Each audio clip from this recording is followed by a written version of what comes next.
In the middle of the woods was a lake. In the middle of the lake was an egg. And from it hatched a tadpole dragon. Tadpole, yes, but born with legs. The critter's name was Toad. They liked to swim around, but the fact they had legs showed they someday might tread solid ground. Toad, the tadpole dragon, spawned deep in the lake.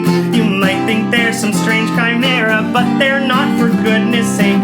Ever longing for some friendly company, they ventured onto dry land to see what they could see. From the middle of the lake, in the middle of the woods, they started their adventure to meet some fellow creatures and become the best of friends. In the middle of the lake was an island. In the middle of the island was a jackalope so sweetly nestled in a berry-laden shrub. The critter's name was Squash. He liked to dig and rout.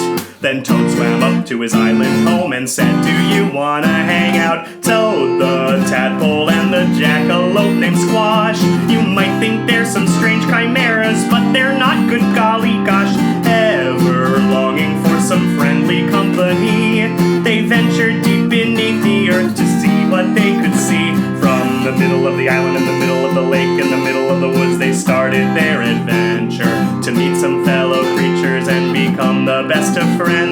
In the middle of the island was a cave. In the middle of the cave they found a tiny beast who spent their whole entire life under the ground. The critter's name was Charts. They knew no skies above. When they emerged and saw the stars, they absolutely fell in love. Charts, the opossum's back, began to glow and change. You might think they're some strange chimera, no, but they're some kind of strange newfound friendships forged in cosmic mystery.